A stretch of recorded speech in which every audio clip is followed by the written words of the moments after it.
This is episode 34 of Hands on Health, the podcast all about living your healthiest life on the coast. I'm your host, Felicia Struve. My guest today came to medicine after a successful career in the business world. My name is Tonya Michlin. I am a family nurse practitioner, and I work with the urgent care clinics. In medicine, Tonya has brought together the problem solving that she loved from business with the meaning and importance she finds in helping people. Welcome, and thanks for joining me for another episode of Hands on Health. Welcome. Thank you very much.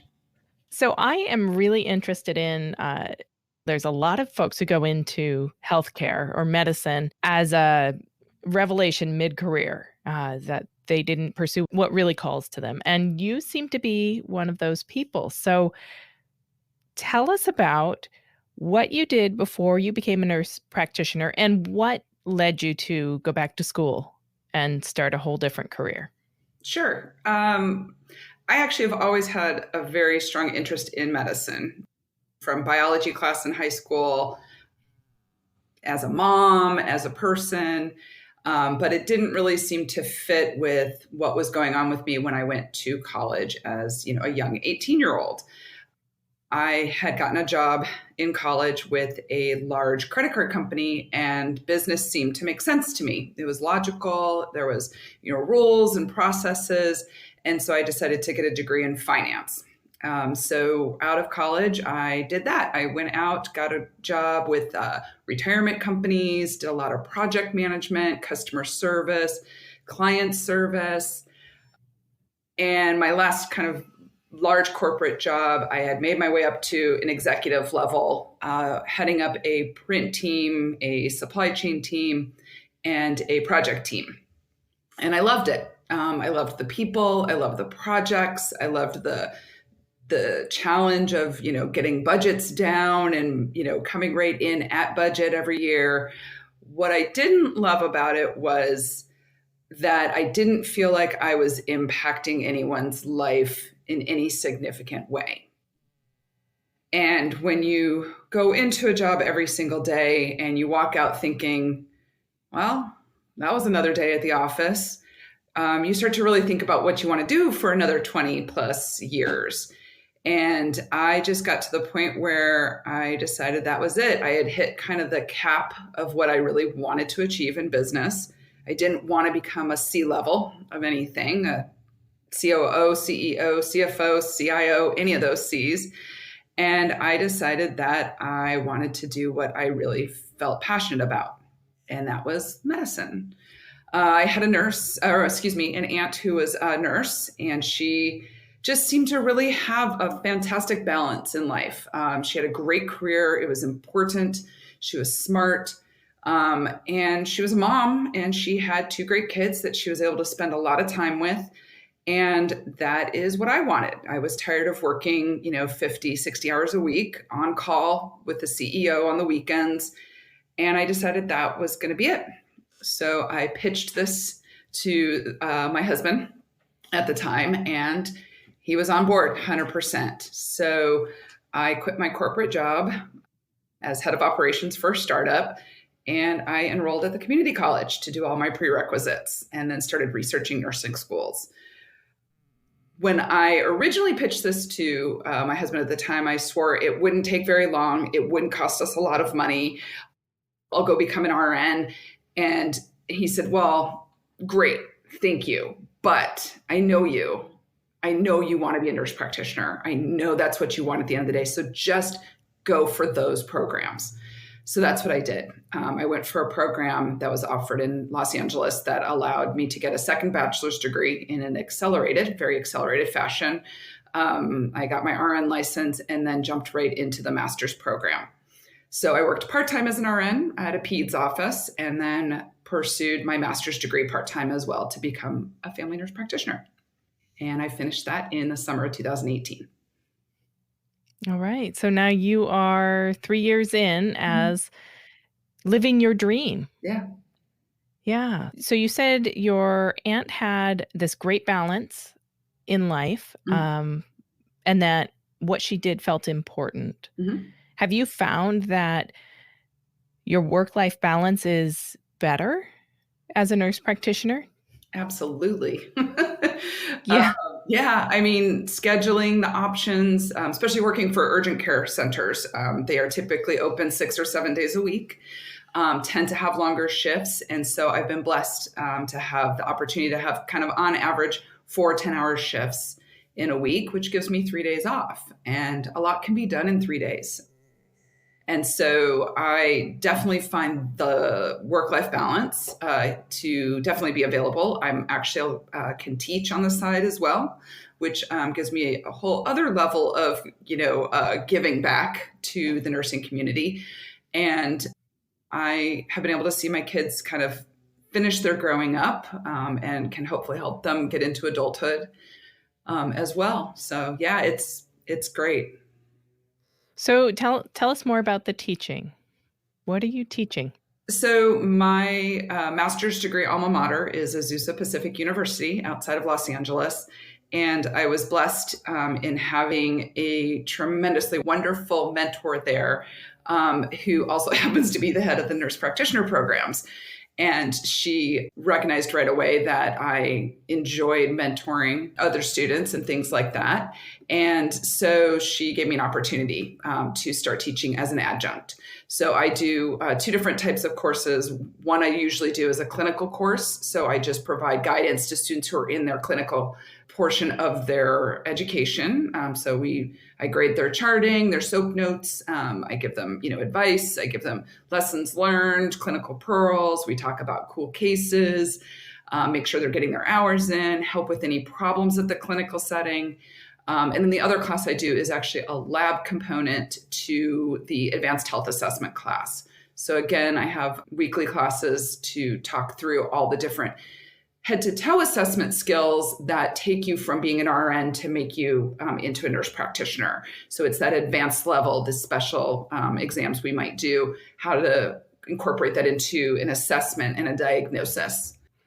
Right, because that diagnostic ability is really the difference between being an RN and being a nurse practitioner. It's that ability to figure out what is wrong with you and what you should do next. Yes, exactly. So I get them to that last stage before the what do we do next phase. That comes in their clinical courses, but I get them through the history and physical component of each exam and every encounter they have with a patient. So, yeah. Well, and in urgent care, you must do that constantly and with somebody who's brand new to you every single time. Yeah. Yeah. I mean, luckily we have very good records for most of our patients. So I am able to take a peek at what's going on.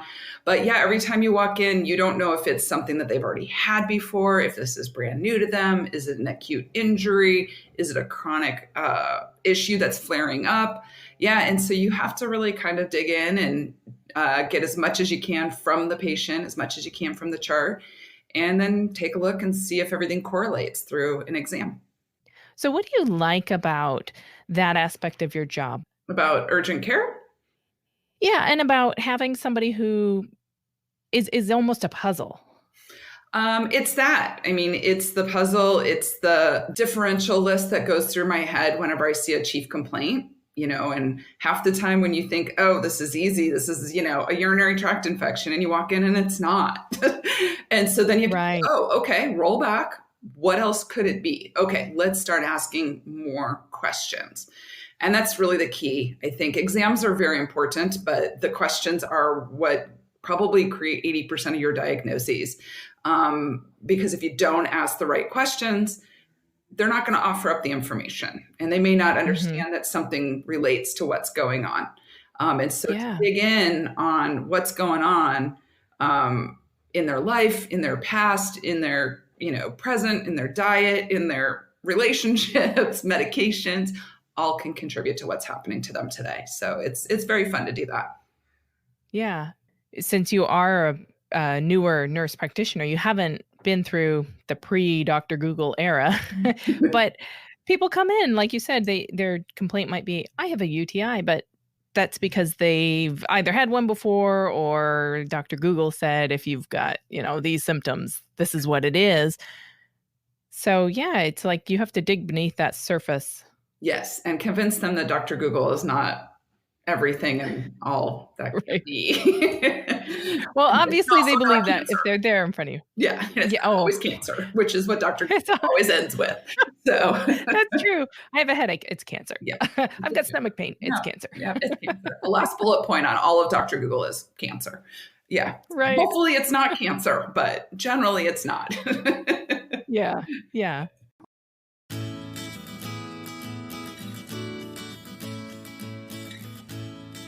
Hey there, it's Felicia. Thanks for listening.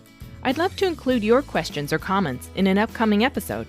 To leave me a message, please call 503-338-4654. If you've got a health question, I'll do my best to get you an expert answer. Again, that number is 503-338-4654. Now let's get back to our guest. Like you said, you've got this great work-life balance, about 3 days a week off. And before we started recording, you said you were doing some projects around the house. What are you working on? I paint all the time. Walls? Yes, walls. Definitely Okay. not art. This is my art right behind me, as only you can see. No one else can see. But Right. I bought a wonderful old home built in the early 20th century here in Astoria. And it needs a lot of refreshing and a little bit of love and a little bit of foundation work and renovation. And I love to paint. I really, really do. I love to paint interior parts of the house, and I love color, and I love coming up with color schemes. And I've been trying to do my best to not do extra work because I'm going to do a lot of renovation, but I can't help myself. So I'm calling them my temporary renovation projects, which means I'm freshening up some areas with paint that will eventually get torn down. But eventually, in Astoria time could be 2 or 3 years. So True. yes. True. Well, and anytime you move into a new house, you have all these things that you expect to do, and 10 years later, you haven't done. You've done other things that came up. I try to be a little more motivated than that, which I think I'll learn here, that it doesn't move as fast as I'm used to things moving. But well, have you ever owned a house that old? My last house was 1926, so close. Okay, I was going to say, because ours is about that same age, and there's always something new. Yeah. Oh, yeah. Something that comes up. Once we get digging into walls, it will open up a whole bunch of fun stuff. So, yeah. You might find some interesting things. I hope so. That would be cool. You never know. Yeah. Yeah. I've known people who found like jars of coins and random things in the walls. So, excellent. Yeah. I'll look forward to it. That'll be fun. Okay. Sounds good. Well, let's talk about why Astoria. What brought you here? It's funny. A lot of people ask me that, and I look back at them and I'm like, why not? I mean, it's idyllic. I'm coming from Los Angeles, and Los Angeles, a lot of people think is a very, very beautiful, fancy, wonderful, sunny, everyone's fit and happy type of place. But it's not all the time that way. And I really have been craving a community, a place where people respect one another, no matter what their opinions are or what their backgrounds are or how they were raised.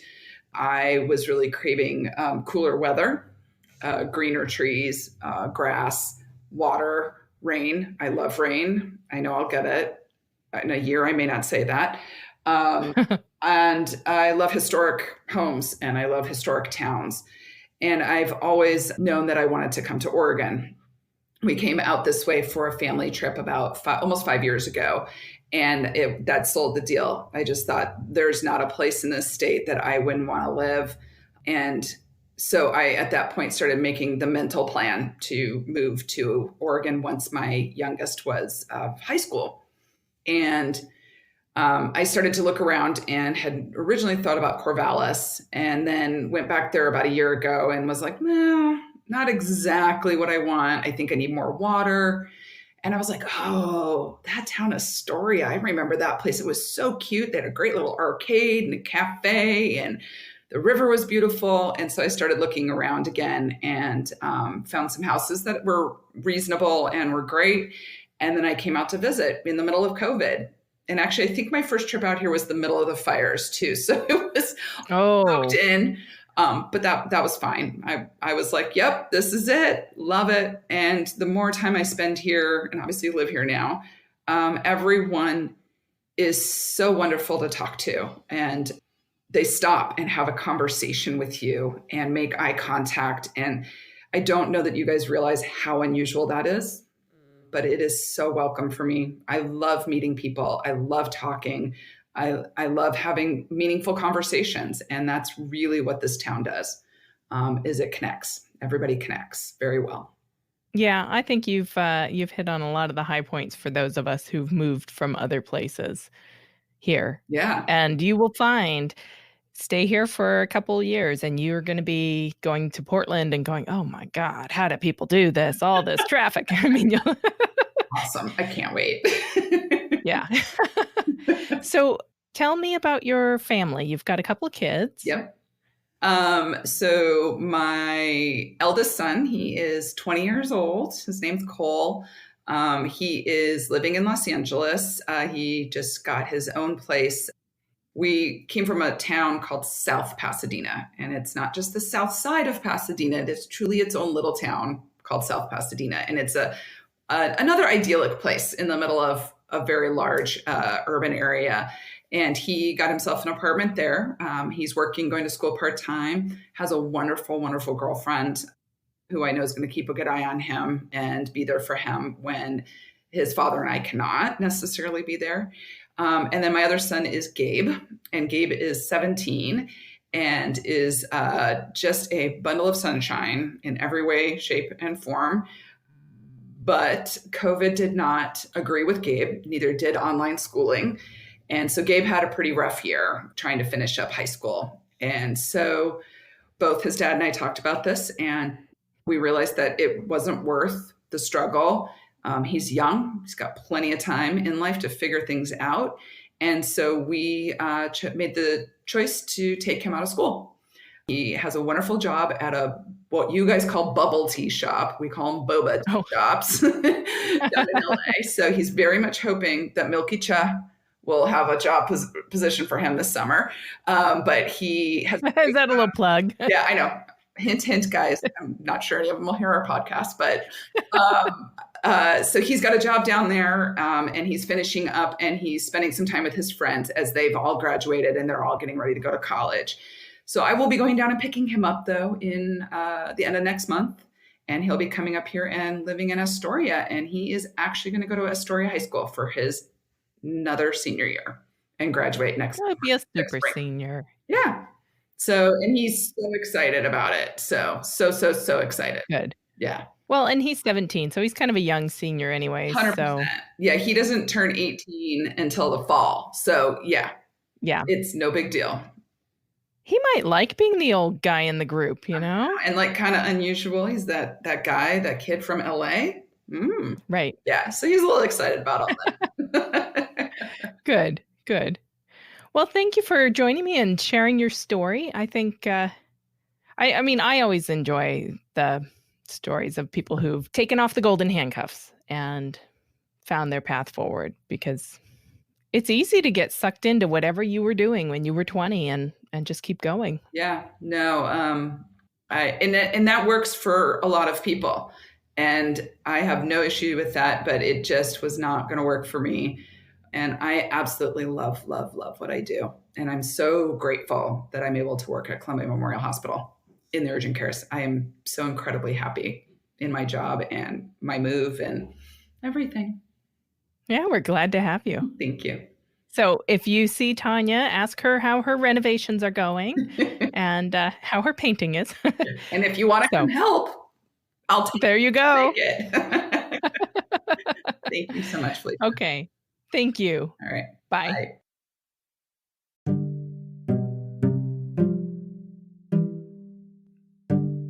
Thank you for joining us today. I'm Felicia Struve, and this has been an episode of Hands on Health, brought to you by Columbia Memorial Hospital in Astoria, Oregon. CMH is an independent, not-for-profit health system that provides comprehensive, person-centered care in Northwest Oregon.